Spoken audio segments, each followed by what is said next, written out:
trial at the beginning of July for this charge, for this case, so you're kind of getting a little bit of an upfront view of it. You can come and watch us if you want. Hopefully we'll be able to get around this one.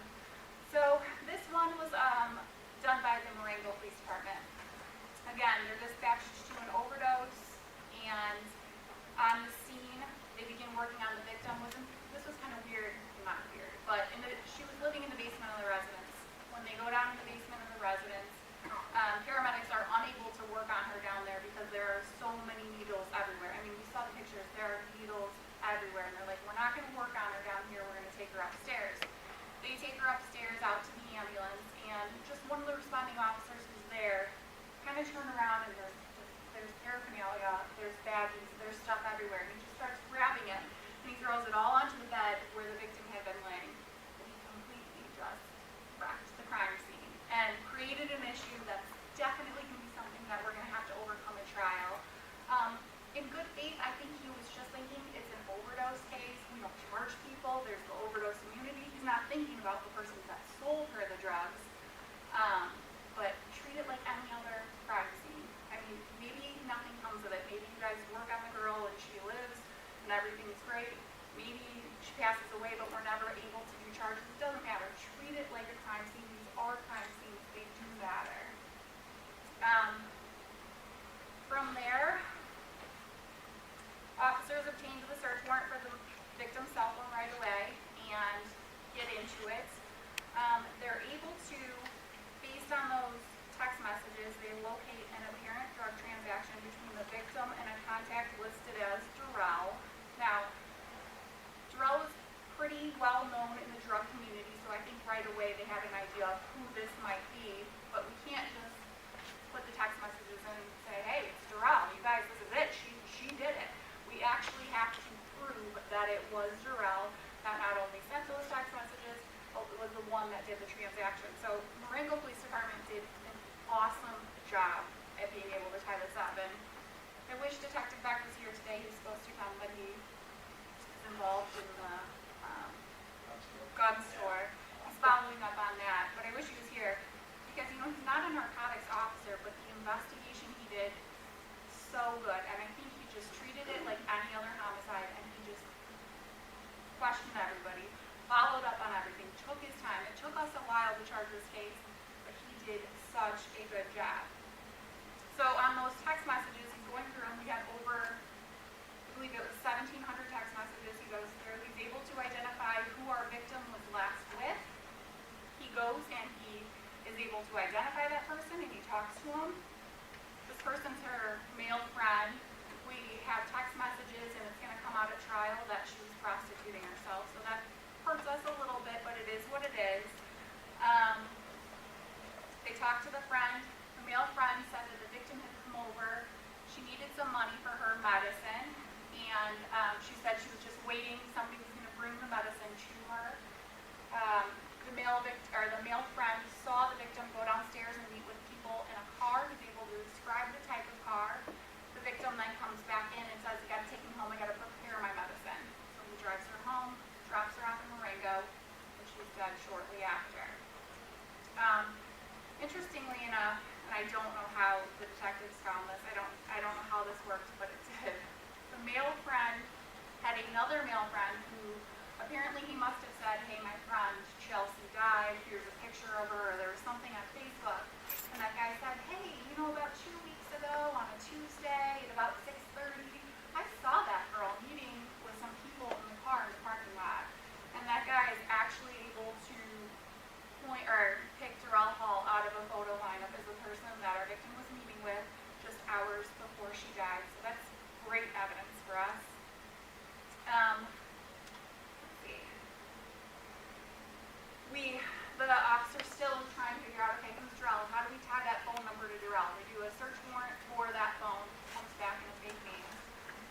They look on Facebook. They find our victim has a friend named Darrell Littlehall, so we can tie them together as they know each other. It's Darrell's picture, so we know they know each other. Like I said, that address comes back, or the phone comes back to a fake address and a fake name. I think it was a celebrity's name. But Detective Beck went out to the address. It's somewhere in Island Lake. He went out to the address, meets with the homeowner, who actually turns out to be somebody who owns like a phone store, and he just uses that address as where his customers can reach him. I don't know, might seem a little shady. We'll let it be. But he said, yeah, I regularly create accounts for people. I'll give fake names. I'll use this address. Boost Mobile requires us to do this, but sometimes people don't want, everybody to know who the phone comes back to. So I just do it for him. He's able to pick out Darrell Hall out of the phone lineup as the person who activated that phone with that phone number. So again, really, really good evidence. From there, we do a search warrant at the defendant's house approximately 1 month after the death. We go in there under the theory that we're going to look for the phone for, associated with the contact Darrell that's in our victim's phone. We don't find that phone. Darrell knows that they're looking for her. She's tried to contact the police, but is also avoiding them at the same time. She knows. She's smart enough. She gets rid of the phone. However, we do find about 11 burner phones in there. That helps. And we also found over a gram of crack cocaine. So that helped to get her into custody that day. Officers bring her back to the sheriff's department. They do a great interview of her. She's denying everything. She doesn't give up anything, but they did a really good job in locking her into some statements. They also had meticulously studied all the text messages between the defendant and our victim. And we had conversations, probably going back 3 or 4 weeks, so we knew everything they had been talking about, and he starts asking Darrell about certain things, like, oh, Darrell, did you ever talk to Chelsea about the father of your baby? No. Did she ever talk to you about having problems with her boyfriend? Yeah, she did. She texted me a couple weeks ago, and she said that Brandon was kicking her out because he thought she stole a bag from him. Well, since the officer knew that text conversation had occurred on the phone that comes back to the number as Darrell, we knew, okay, you just put yourself on that phone, and was able to find other little things like, oh yeah, we had a conversation. How'd you know where Chelsea lived? Oh, she texted me. She said something about a flashing red light. That's in most conversations. So it's really, really pinning it into that phone belongs to Darrell. The defendant wasn't going to talk. I think anybody who knew her knew she wasn't going to talk and say, yeah, I did it. Oh, here, let me admit to it. But she did talk enough. They did challenge her enough. They did push her hard enough that she didn't give up. They didn't give in. And the good thing is they got to her a little bit. So a little bit of Darrell, and her, comes out. She's out there, in this interview, very pleasant, very nice, anything you guys can do. I'm so worried about this. But then all of a sudden she becomes her little snotty self. That's the nicest way I can say it. And that's going to be good because Darrell, we're trying her in a couple weeks. She's 8 months pregnant. She's going to show up looking like just this adorable mom. Why are we doing this to her? And if we can show this isn't Darrell, what you're seeing right here isn't Darrell, that girl's Darrell, I think that helps. And you got to remember, these jurors are human, and they're not all going to like this charge. I mean, I guarantee there are officers in this room that are a little weird with this charge, This victim did it to themselves. But you have to remember, it is the law.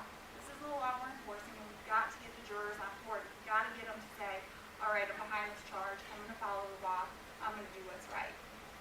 So, this case, they did a great, great, great job investigating it.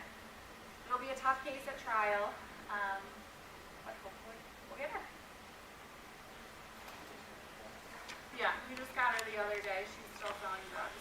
40 bags with 17 grams.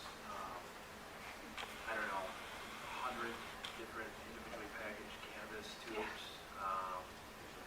What else did she have? Ledgers in her handwriting. She's old to a CI. She's trouble. We gotta get her. And she also asked the police officers for cigarettes.